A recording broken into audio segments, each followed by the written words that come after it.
Disons que j'apporte mon assistance à la communication de la fédération déjà depuis 3 à 4 saisons, mais depuis l'année dernière de manière, on va dire, beaucoup plus effective.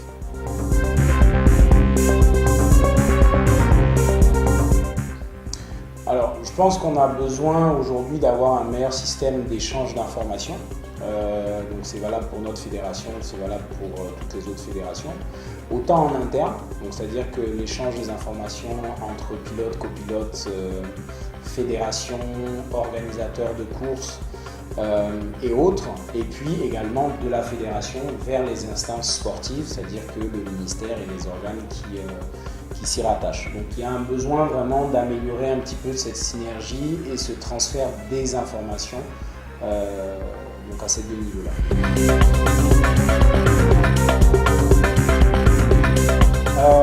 Assez facilement, on va dire, déjà c'est une très bonne manière de rester toujours actif au sein du sport en lui-même, donc au sein du rallye en lui-même. Et puis les courses se préparent pour un copilote, on va dire, la dernière semaine avant le début de la compétition, c'est-à-dire que quand on reçoit les règlements, quand on reçoit toutes les informations sur la course à venir, c'est vraiment là qu'on commence à s'immerger dans sa course. Donc en amont, on a le temps de se consacrer à la fédération en elle-même et à ses différentes tâches.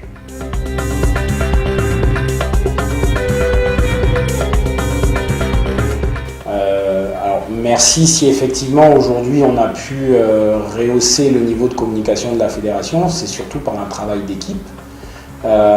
Aujourd'hui, plusieurs personnes se sont impliquées, je ne suis pas le seul à m'être impliqué dans cela. Donc des pilotes et copilotes qui sont de la fédération et également des personnes externes qui ont estimé qu'on gagnait année après année en légitimité. Donc c'est deux choses, c'est-à-dire que vous allez tirer la communication vers le rallye pour le rendre plus crédible, mais vous allez aussi mieux organiser, gagner plus pour également rendre crédible. Donc les deux vont automatiquement de pair. Donc il faut faire de meilleures choses, il faut faire de meilleurs résultats pour attirer le regard des gens. Et puis il faut qu'une fois ce regard capté, pouvoir l'utiliser au mieux. Donc je pense que c'est ce qu'on a pu faire jusqu'à présent, mais il y a encore énormément à faire.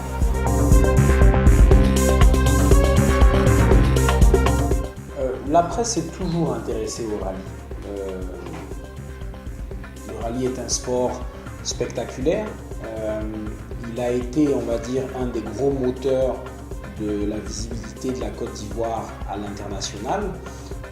La presse s'y est toujours intéressée. Elle s'y est moins intéressée parce que aussi on a moins bien travaillé. Il y a eu une période d'une dizaine d'années où, je dirais, le rallye a mal fonctionné. Les organisations n'étaient pas bonnes, la gestion des clubs et des courses n'était pas bonne. Alors forcément, vous ne pouvez pas en vouloir à la presse de ne pas suivre quelque chose quand elle n'a pas le niveau qualitatif qu'il faut. Donc, ce niveau qualitatif, une fois retrouvé, forcément, la presse est revenue et l'intérêt a commencé à se faire un peu plus important.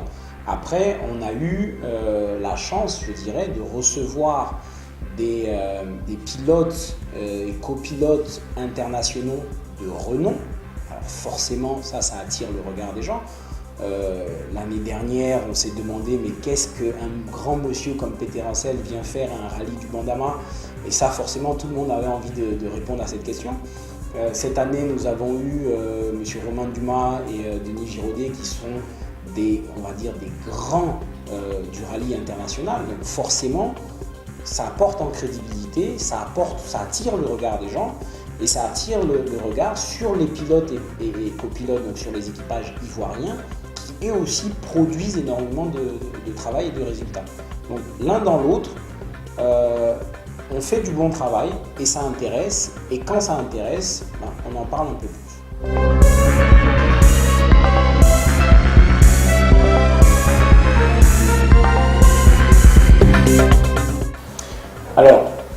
Oui, l'argent est le nerf de la guerre. Ça, personne ne vous le dira le contraire, mais je ne suis pas un partisan de tout mettre dans la problématique budgétaire. Ok. Pourquoi est-ce que d'autres sports attirent?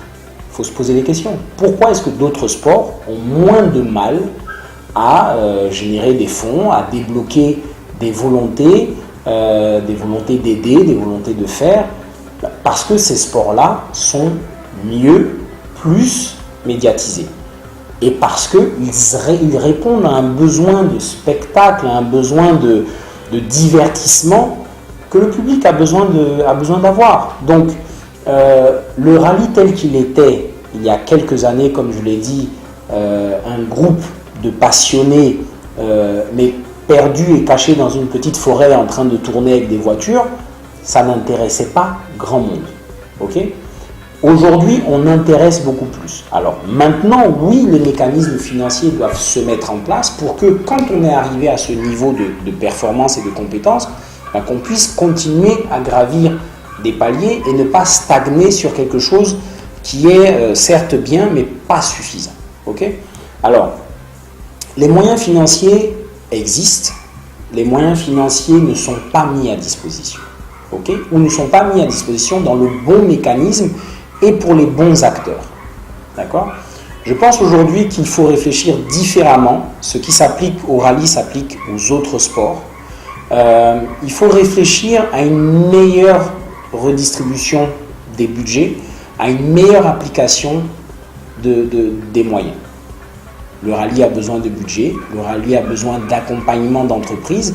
Ces entreprises elles-mêmes ont besoin d'être accompagnées. Il y a une réglementation qui a été faite pour défiscaliser le financement. Les entreprises ne sont pas accompagnées dans ce sens-là et n'ont pas les informations qu'il faut pour pouvoir justement aller vers ça. Donc si vous aidez les entreprises à aider le sport, l'un dans l'autre, tout va fonctionner. Mais si chacun se débrouille tout seul de son côté, je ne vois pas comment ça va se faire.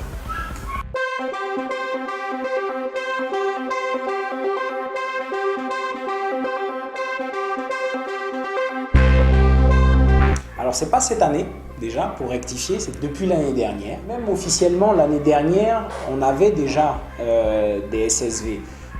C'est peut-être par leur grand nombre que depuis le début de la saison 2018-2019 qu'on en parle beaucoup plus. Il n'y a aucune problématique d'un point de vue fédéral à l'existence de ces catégories-là. Okay. Il y a eu, je pense, une mauvaise approche et une mauvaise mise en place de l'entrée des SSV dans le championnat de Côte d'Ivoire, ou en tout cas dans le rallye en Côte d'Ivoire. Mais les choses ont été discutées, les problématiques ont été mises sur la table et on en arrive à une situation qui, je pense aujourd'hui, reste intermédiaire mais intéressante, à savoir un championnat des SSV en parallèle du championnat des rallyes compétition. Donc ce qu'on va appeler rallye compétition aujourd'hui, c'est le rallye des 2 roues et 4 roues motrices. Et donc en parallèle, un championnat SSV qui va se faire sous différents aspects. C'est-à-dire qu'une participation aux courses en elles-mêmes du rallye compétition et la mise en place de courses spécifiques avec des technicités spécifiques que seuls ces véhicules-là seraient capables d'aborder. La diversité fait la richesse. Il faut que ce soit compris comme ça. Et je pense que si demain on a une catégorie supplémentaire, pourquoi pas? Vous savez, aujourd'hui dans le monde de l'automobile, il y a énormément de typologies de véhicules différents. La FIA elle-même vient d'intégrer encore une nouvelle catégorie dans ses archives, donc dans son fonctionnement. Donc on grandit avec l'évolution technologique, l'évolution des voitures, et il faut que la fédération ivoirienne, il faut que la fédération internationale, la FIA, s'adapte à ces changements-là. Et nous on l'a fait et on est vraiment satisfait de ça.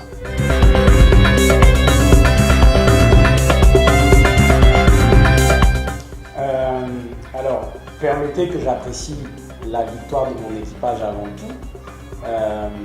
Donc Maxime Abondio et moi-même qui avons terminé donc premier du Bandama national, ce qui finalement pour nous est le plus important. En ce qui concerne la première place prise par le Kényan, il faut rappeler l'écart technique existant entre son véhicule et les nôtres. Okay, ce n'est pas une excuse, c'est une réalité mécanique. Vous avez la WRC, vous avez la WRC2, vous avez la catégorie S2000, vous avez la catégorie NR4+, et vous avez la catégorie N, dans laquelle nous sommes. Vous avez vu l'écart, il y a 3 catégories qui séparent, 3 catégories de puissance, 3 catégories de technicité mécanique qui séparent nos véhicules de celui du Kényan qui est venu. Okay, le résultat est donc totalement logique d'un point de vue mécanique. Okay. Maintenant, je vous ramène aux 5 dernières éditions du Bandama, où des pilotes tout aussi fameux chez eux, au Kenya, au Rwanda, en Tanzanie et autres, sont venus compétir contre les équipages ivoiriens. Et ils sont venus compétir avec des véhicules identiques aux nôtres, des Evo 9, des Evo 10, des Subaru et autres. Résultat, les équipages ivoiriens ont gagné. Donc, à véhicule identique, aujourd'hui, les pilotes, copilotes ivoiriens sont meilleurs, je le dis et je l'assume, que ceux des autres pays. Okay, donc, la victoire du Kényan reste logique parce que, avec un écart technique et mécanique trop important pour que l'on puisse rivaliser. Vous nous mettez à équivalence de véhicules, il n'y a aucun moyen qu'ils puissent nous battre.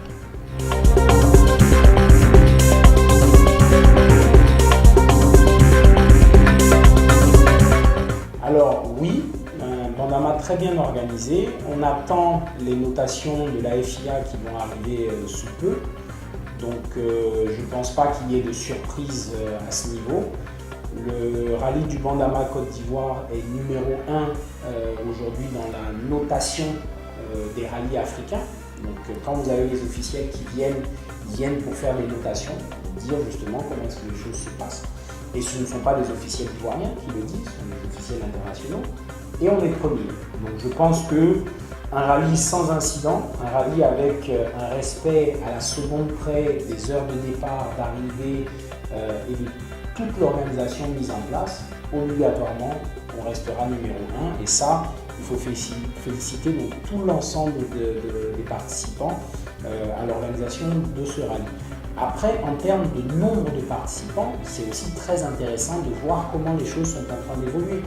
On avait 40 inscrits, okay, 39 véhicules, puisqu'il n'y a pas de véhicule 13, 39 véhicules sur 3 catégories. C'est une très belle évolution, c'est une très belle évolution. On aurait pu avoir, je vous le dis, encore 6 à 7 équipages ivoiriens supplémentaires qui malheureusement n'ont pas pu être prêts à la dernière semaine. Et donc ce chiffre aurait pu être plus important. Donc, je pense qu'avec l'amélioration du soutien qui est fait aux équipages, l'année prochaine, il faut s'attendre, je le dis, à une cinquantaine de véhicules. Et on va continuer à progresser. L'organisation du Bandama est prête pour ça. Les équipes qui travaillent au Bandama sont prêtes pour ça. Nous serons de cette année à l'année prochaine dans une transition au niveau de la gestion de la fédération. Mais ce sont les mêmes équipes qui sont là. Donc il ne faut pas s'inquiéter, je pense, pour le moment, de cette transition à venir. Il faut continuer à travailler sur cet événement en particulier. Il est la locomotive du reste des compétitions nationales. Donc il faut garder une attention particulière et puis augmenter également à côté le niveau de réalisation des compétitions autres que le Bandama en Côte d'Ivoire.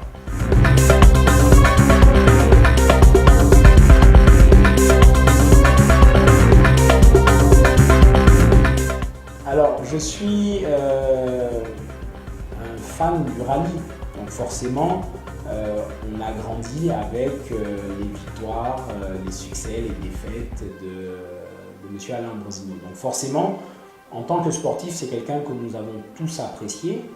Ma collaboration avec lui sur ces dernières éditions du Bandama spécifiquement m'ont amené à connaître un peu plus l'homme en tant que tel et le président dans ses fonctions. Alors, je pense qu'il a remis le Bandama et le rallye de Côte d'Ivoire au premier plan.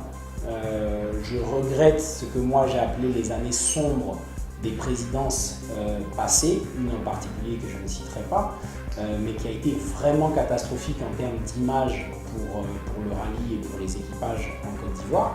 Aujourd'hui, ce n'est plus le cas. Donc on est revenu à la lumière, on est revenu dans une bonne configuration des choses. Maintenant, rien n'est parfait. Donc forcément, le président Alain Bougenou n'a pas fait 2 mandats parfaits. Il a fait 2 mandats comme il a pu, avec les moyens qu'il a eus, avec les problématiques de personnes, qui sont des problématiques, on va dire, contre lesquelles vous ne pouvez rien du tout. Vous bagarrez entre les gens qui disent bleu, les autres qui disent jaune et ainsi de suite, et vous essayez de trouver un juste milieu des choses. Alors, les décisions n'ont pas toujours plu à tout le monde, certaines n'ont peut-être pas été même bonnes, on va dire, mais ceci dit, le bilan reste positif.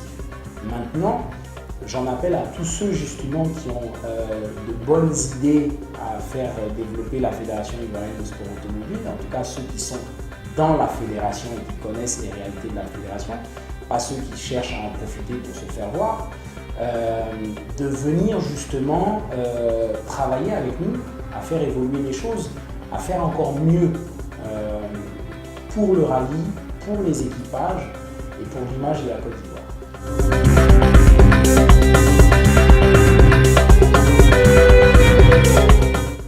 Alors, je ne suis pas partisan de la personnification des postes. Je pars du principe qu'il faut plutôt créer des équipes plutôt que de se focaliser sur une personne. Aujourd'hui, il y a 2-3 personnes dans la fédération qui, en tout cas, pour eux-mêmes, sentent l'envie et le besoin de faire plus. Aucun d'entre eux ne sera capable de le faire s'il ne le fait pas en équipe. C'est aussi simple que ça. Donc, comme je l'ai dit, il y a déjà de très bonnes choses qui ont été entamées. Il faut apprendre à suivre le train tel qu'il est lancé, rectifier si nécessaire, mais en tout cas améliorer les choses. Donc, une personne en particulier, non, et il ne faut pas que ce soit une personne en particulier, il faut que ce soit une idée, il faut que ce soit une volonté collective, il faut que ce soit une idée générale. Maintenant, celui qui va pouvoir porter cette idée générale plus en avant, nous verrons dans les prochains mois comment est-ce que cela va se passer.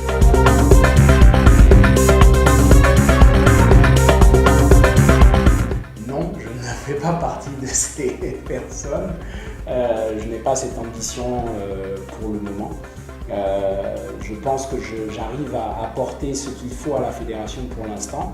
Ce n'est pas suffisant. Certaines de mes actions ont été critiquées parce que n'étant pas suffisamment, on va dire, ouvertes à tous. Et donc forcément, ça veut dire que même moi, j'ai des choses à améliorer dans le travail que je fais de la fédération. Donc non, je n'ai pas cette ambition-là. Par contre, j'ai l'ambition de continuer à apporter 300, 400, 1000% de mes compétences à cette fédération pour la faire évoluer et continuer à progresser, puisque finalement, en tant que pilote, je serai le premier bénéficiaire d'une fédération forte et d'un rallye en Côte d'Ivoire qui soit fort et performant. Alors, Monsieur Borges est constructeur, donc je construis des résidences, donc c'est mon activité au quotidien. Donc j'échange mon casque de chantier en semaine contre un casque de course les week-ends, donc ce qui fait que je reste quand même un petit peu dans l'univers. En tout cas, je suis toujours bien protégé. Donc voilà un petit peu. Sinon, pour vous, bienvenue dans l'univers du rallye en Côte d'Ivoire, où il y a automotive.